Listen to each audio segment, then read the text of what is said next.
So, for those who don't know, thank you for coming into space. My name is Julian Mitchell. I love you too, Kiki. So while she got the phone out too, this is Get Paid to Be Yourself. It's a live talk with Dame Dash. Julian Mitchell, currently a Forbes columnist. Been with Forbes almost 3 years, covering entrepreneurs and startups. Thank you. The idea with Get Paid to Be Yourself started from my own experience. It was me coming up, having all this passion and all these different talents and this big vision for what I wanted to do. But like most people, feeling like you got to fit it in a box, right? But we're going to bring him out. I mean, he really needs no introduction, but he's an entrepreneur, of course, built Rockefeller, built the careers. He actually got people in the game like Kevin Hart, Hove, of course, Kanye West, a lot of people he's always had the eye. He was one of the first people to champion creators and fight for them, literally. So let's give it up for Mr. Dame Dash.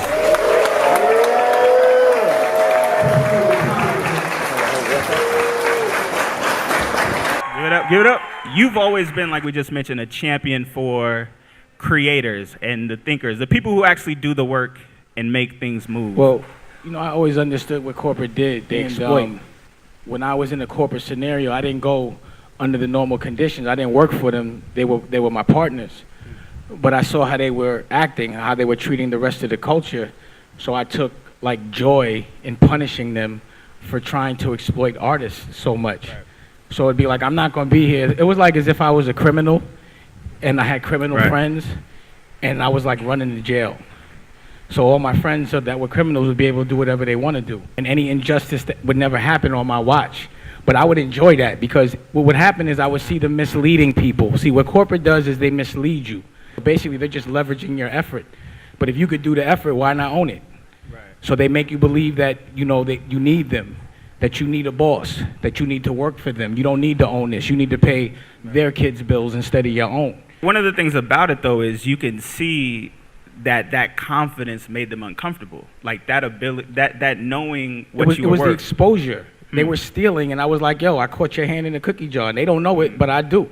Business in general is about exchange of value. It's about transactions. The reason why people take jobs is because they got to pay their bills. When you say be a boss or be independent, everybody should be an entrepreneur. Everyone has an apartment, right? You're the boss in your apartment, right? No matter what, no matter how little it is, whether it's a big house or a little house, that space right there, you're the boss. Right. That's what your business is. That's what your life is. You create the space so you can control it. You control your environment, but you have to architect that. You want to live in a house, build it. You know what I'm saying? Nobody going to give it to you. But once you get in that house, I don't care if the president or whoever it is, anywhere, he walk in my house, Obama, you still got to listen to me in this house. People think it's safe to have a job, but if somebody could fire you, how is that safe? Right. Period. You got to be nice to somebody. If they don't like you, they can fire you. And the people that can fire you don't be owning the shit neither. They be supervisors. So then it becomes political. There's no politics when you're the boss. It's my way or no way. Yeah, because I believe that. You see that at any point, no matter how much you contribute, that whole thing can be taken away at any particular time. Right. So how does somebody then go and just make that shift to the same shit they're doing for somebody else, do it for yourself. Right. If you're a paid editor, edit your own movie. You're a paid writer, write it your own motherfucking magazine. It's the thing is nobody ever gave me anything. No one gave me no record deal. I had to do it myself. Right. So imagine if I would have waited for a deal for Jay-Z, there'd be no Jay-Z, there'd be no Kanye, there'd be no Lee Daniels, there'd be no Kevin Hart, there'd be no Rachel Roy. Right. None of that. You know what I'm saying? Right. None of them, I had to build all that. No one's going to hire me to direct. You know what I mean? No one's going to hire me to be the CEO of a company. I made the company. I'm the CEO of it. Period. That's that. Yeah. You talked about your job was never to exploit or make money off of people. It was to help people be self-made, teach people how to build their own empire. So when you see the landscape now, what is your thought process, or how do you look at what you kicked down the door and what you created? Not more look at my watch and be took y'all long enough, really, to be honest. Because what I do is I'm a businessman, right? In any business, the more crowded it is, the harder it is to do it. So I never want to hustle on a crowded block. So regardless of what, I'm always looking to do something that nobody's doing. So all I was looking at was what's the next wave logically. It was just logically. I was paying attention. You know what I'm saying? So once I realized it, I was like, it's the internet? This freedom was ridiculous. And plus, it was damn, if I know how to make this shit myself, content is like currency. It's the thing that makes money forever and ever. It's like It's like when somebody smokes a joint, the weed is gone. You got to grow more weed. When somebody looks at something, you can pay over and over again to see it, and you ain't got to keep making it. I just look at what people pay for and do it myself. I'm the plug. I'm never a customer. Do it yourself and leverage your own celebrity. Right. So instead of letting somebody else make it, we make it, and then we don't have to pay for the marketing. It's easy. So now that I'm a brand for doing that, I can now completely invest in myself. But there's two games. One is making good work, and one is leveraging celebrity. Right. The good work, you ain't got to move. Good work, they find you. You ain't even got to promote your destination. When you ain't doing shit too good, that's when there's the overcompensation. You start hitting the red carpets every day and doing other shit to distract from the fact that you have no talent. You understand what I'm saying? Yeah. So we've talked about this new era of influence where it's not about your social following. Like being millennial is a little cliche now. Like if I'm a millennial, like everyone says millennial. Like, you know what I'm saying? Yeah. It's fine. We need a new word. Yeah. That's the word of the moment. I need the word of the future. It's not about followings. It's more about people who are creating culture, who are building community, who are actually creating things, right? What is influence to you? It's what you love. It's what inspires you. Like my influence is my woman. Where's Raquel? Think about a football player. He actually gets paid, a professional football player, millions of dollars to play some shit that he would do for free. That's the best hustle in the world. So you got to find out what you love and then work harder than everyone else to be good at it, because it shouldn't feel like work if you really love it. Right. You know what I'm saying? So like time, you don't even feel time when you're doing something you enjoy. But when you're doing something you hate, the shit moves crazy slow. I've never seen anybody put in 100% and lose. I've never seen that. I've seen people that have the potential, but I see a lot of like people that may be untalented but have the work ethic, they win. I see people that are very talented with no work ethic, they lose and just be entitled and judgmental. So people who take the leap and they make that they take that first passion and build a business, or they start something, but they have other talents or other disciplines that they want to build things around. How have you managed to build multiple companies or take that blueprint and apply it to different areas and manage that? It's because I look at all the little companies as marketing for one company. When I make a movie, I got to make the movie, right? So I got to do that. But also, after I make the movie, I got to distribute the movie. So I'm going to build the platform like Dame Dash Studios or whatever app. I'm going to distribute it. Right. You know what I'm saying? Then while you're watching the movie, like you got to wear clothes. I wear clothes. I like to make clothes. I have the ability to do it. I was in the fashion business, still am. So I make all the clothes. It's a commercial for the clothes. I like music, but not in a traditional sense. I don't want to monetize and exploit artists, but I do have a deep catalog of music that I've made while I was just inspired in the moment. I could use the music in the movie. So now you can sell the music, you're selling the fashion, people drink, right? So why won't you drink the liquor that I make? I make the liquor. So then now you could, drink the liquor. But if I'm just saying, so everything you see, I feel like I want to make because I have the ability to do it. You know what I'm saying? So I do it. So I basically leverage the things that people pay for. That's what I use for marketing. So I've always look at Rockwear, look at State Property. When I have a movie called State Property, you got clothing called State Property, you have an album called State Property. State Property did 20-something million in clothes that year just because of the commercial that the movie presents. Why would I pay somebody to do something I could do myself? Like, why am I pay a bodyguard when I could fight? Right. A lot of people see the idea of being entrepreneurs or being their own bosses or building their own empires, this thing that, you need investments, you need all these people behind you. You need to flip. Right. Flip. If this sock costs $5 to make, we sell it for $20. You make $15. Flip. Rocky, I was trying to get with Rocky for a long time. She's Spanish. Oh, man. And Puerto Rican girls, they can't bring black boys home old school. You know what I'm saying? Right. So it took a minute, you know what I'm saying? Word. And she was throwing me curveballs left and right. And so one of her curveballs was, I see you put all these other people on, I see you make all these other people's dreams come true, but you like to make movies. I can't get with you unless you stand behind what you love. And I was like, all right, Word. I had to, you know what I mean? She called me out, you know what I'm saying? So it was like, I can't have my woman or girl I want to be my woman calling me out, but also it made perfect sense. It was true. I was unconsciously probably standing behind other people instead of standing behind myself. All I do is get somebody and tell them how to get it and, make the things that are wrong right. But if I can make the things that are wrong right for somebody else, why not sell me? You know what I'm saying? Like even down to the diabetes. I'm like, yo, fuck that. We do a whole network on diabetes. That's something that's usually considered a weakness. I'd prefer to turn it into a strength. It's about me. You understand what I'm saying? Yeah. What were some of those moments or some of the challenges that you did face? The only challenge is like my temper. You know, I'm not a killer. I wasn't a tough guy in the street, but I was around a lot of them. And every person I know that was considered dangerous never disrespected me, ever. No killer has ever disrespected me, ever. But the nerdiest motherfuckers in the world Right. have violated on shit levels every day. like you don't even Right. know. You know what I'm saying? Right. It's like, yo, like Lee Daniels owes me $2 million. He ain't paying me back. He's getting it right now. Like in the street, he'd be in a trunk somewhere. You know what I'm saying? You can't do that. And one of the things you said too that stood out though was that you feel like to be in corporate America, you're almost required not to have any integrity. No, that's a definite. It's a definite fact. I mean, come on. You're doing what you're told about something you don't believe in for a check. Right. So you're basically giving your time for exchange for money. Like you're exploiting yourself. You know what I'm saying? So I couldn't, like, I know the things I don't like to do, so I don't do them. I make it where I don't have to. I might have to sustain a little more emotional struggle, but like, what's emotional struggle? It's not physical. You know what I'm saying? Yeah. Like, people choose to worry. I choose not to. People choose fear. I choose to fear fear. You understand what I'm saying? Because I don't like the way it feels. But a lot of what you're saying, what resonates too, is being able to walk away from things and being able to say no to things or turn away from things that may seem great to everybody else or may make you feel kind of comfortable in terms of like your bills are paid, you're doing these different things. But if it doesn't really feel right or align with you, you need to say no and you need to get away from it. Mm-hmm. And then also, I always thought it was cool when people make mistakes and play it off cool. You know what I mean? Like when you're strong enough to say sorry or I was wrong, or fall and laugh at it and, you know, just I be honest about it. I've always found that to be gangster. I mean, you mentioned, too, you have to be willing to fail in front of people, too. You can't be afraid to learn in front of people. And the thing that I know about concern and worry is, like, the only cure for it is work. You know I always say action kills anxiety. Like, fear is when you give yourself too much time to think.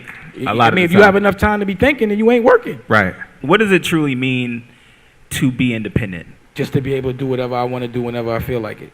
You know what I'm saying? Like, I couldn't imagine, like, that's why I hated school. I just, you know, and I'm not saying people should hate school, but I just couldn't stand a teacher that I didn't think was cool or smarter than me telling me what to do. And then I had to sit there and listen. But people who've watched you do it and who have been inspired by you do it, they see that and they see the example. But for anybody who actually has that fear, like that wakes up and they deal with that fear and they go into a job and they're in between deciding if they're just going to go out and be independent or not, like, what are your words for them? I would say blindly do it. Quit and fucking figure it out. The more uncomfortable it makes me feel, the better. You cannot be great comfortable. Ever. Facts. You know what I'm saying? There's no challenge. The best passion you can develop is that passion for your own growth, like the ability to keep pushing yourself. So it's all right to feel scared, but it's messed up when scared stops you. Well, success to me, what I learned later, is happiness, quality of living, healthiness, being in love. Like, being in love with Aaliyah made me know that nothing made me happier than being in love. Like, that was the most fun shit in the world. And I thought I could never fall in love again. But because I was able to recognize love, I was able to find love. I'm like, oh shit, it's back. Money is not wealth. Wealth is something that has longevity, that's shared by more than you. If you're the only person that can benefit from your money, you're not wealthy. The irresponsibility of the culture when you see older people or people who have influence not teaching these messages or not living their true life as grown men who have families who are doing different things. Like, speak to that a little bit. There's just so many different things to do in life. To just be stagnant doing one thing over and over again. I mean, like, where's your spirit? Where's your soul? It's a big life. It's like, music to me was like a block. I wasn't going to hustle on that block my whole life. The most famous people I know spend the most time looking at the press on themselves. Artists are generally very insecure. What I'm saying is, for those people, they're trying to relive those glory moments. It becomes their insecurities start to show. To me, you know, selling out's not cool. You can't buy taste.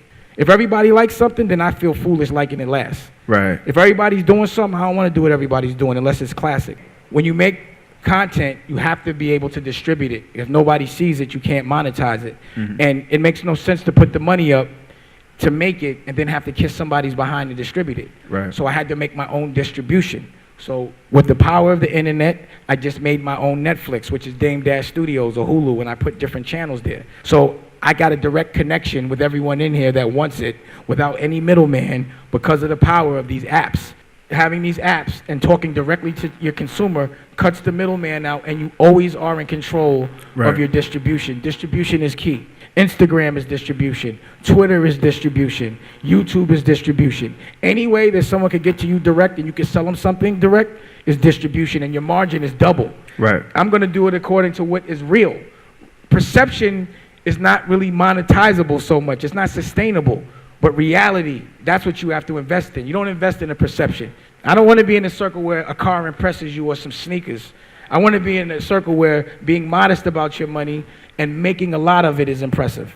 Again, recognize what really makes you happy. If you feel like you're losing, you're losing. It doesn't matter what other people feel. So I know how it feels to be perceived as winning and be feeling like, I'm losing. I stopped living according to what people wanted me to do.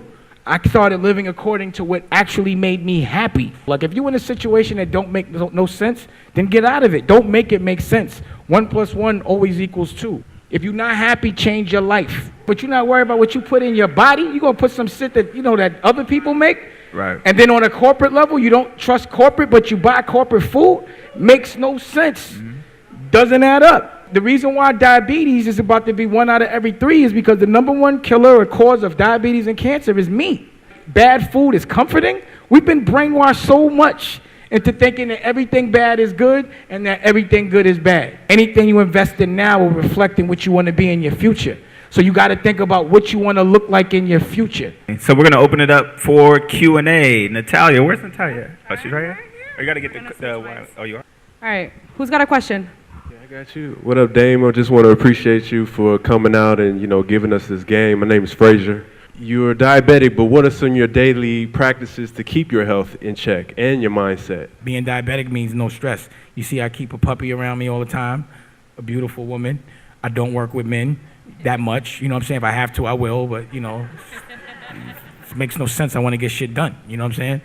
I have 2 questions. The first question is, what advice or gems can you drop on me for an artist I'm looking to be self-sufficient? Like, I watch all your interviews when you're with Kenyatta and Wifey for Lifey on YouTube, and So how do you want to make money? I just want to. This is what I do, right? Take yourself to 5 years. Where do you want to be in 5 years?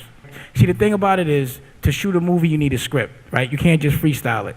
You can't say, I want to say this or kind of like that. You have to be very direct. And then you put all your energy to what you want, you visualize it, and then it has to happen. I'm a filmmaker, so you want to make movies? Yeah, I want to make, I've done that, but I want to do it to where I don't have to worry about a regular job. Yeah. This is the way I would do it. So I would make as many short films as I can, just so people can start seeing that you're good. I would star in the movie if I want to be in it or in the short film. Like a real artist is someone that's damn near obsessed with it. Like a painter should be painting 8 hours a day. A band should be rehearsing 8 hours a day.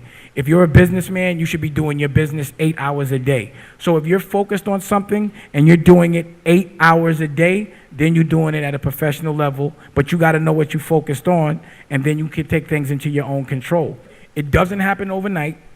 It's not easy.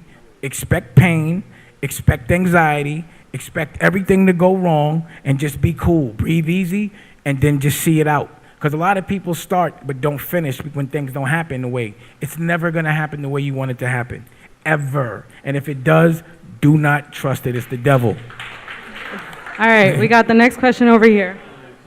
How you doing? I wanted to hear you talk a little bit more about investing in women. Like, can you talk about that philosophy? Because I like that a lot. I find that men they always want mommies. They want somebody to do something for them all the time. They entitled. You can't even give a man constructive criticism without being offended. And women, they know how to care about people before themselves because they mothers. Like the reason why there's basically a crew full of women, number one, is because Rocky's the boss of the staff. You think I want her spending 8 hours a day with some other dude, he's gonna fall in love. Somebody to give my girl attitude when he tells her, none of that. I don't want none of that interaction with mine. Well, the way I market things is, lifestyle. You know what I mean? Like you just sell what you are. If you sell a product, they should have a point of view. So really what marketing is just showcasing the point of view of the product, which should be natural. Or you look at Vogue, their biggest ad is the pictures of the parties that they throw, of all the celebrities that are in them that want to see themselves in the magazine. So you put a celebrity in the magazine, and they're going to buy the magazine because they're in it. I have a love-hate relationship with you. I remember in high school, breaking my back, selling candy to get Rockaware shirts and jeans. But respect to you, I have a brand, I understand why the price points were so high, but... Rockaware was high? And What block you was from? man, I'm from the suburbs, but we have to work hard. But $6.75, man, you know what I mean? You can't get a lot with that when that was minimum wage. Yeah. But my question to you is, when Ye was tripping about the whole fashion industry, at some point, did you ever reach out to him and try to give him some type of advice? Yeah. Okay. How did that go? I mean, he's still wilding though.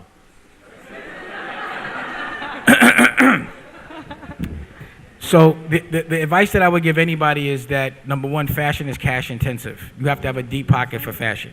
You know, fashion is the hardest business that I've ever been in, fashion. So you can't just say, like, because of my celebrity, I should be accepted. So the fashion business made him earn. He had to fail a couple of times, but again, it was a learning experience. But what he learned more than anything was not to use his own bread. He got sponsored. So he got his line sponsored by Adidas. So him making cool stuff and wearing Adidas at the same time for the budgets that Adidas is giving him is probably way less than a commercial. He's really not as crazy as you think. He figured out a way to get somebody else to pay for his dream in the form of sponsorship, but he still owns his own name. My name is Tyree. I'm the history curator at the California African American Museum. Thank you, brother. Thank you, brother. Thank you. And I have a very deep passion for Black history, and I've seen the work that you've done, and what you've done is create Black history for us, right? And I think you deserve some applause, right? Thank you.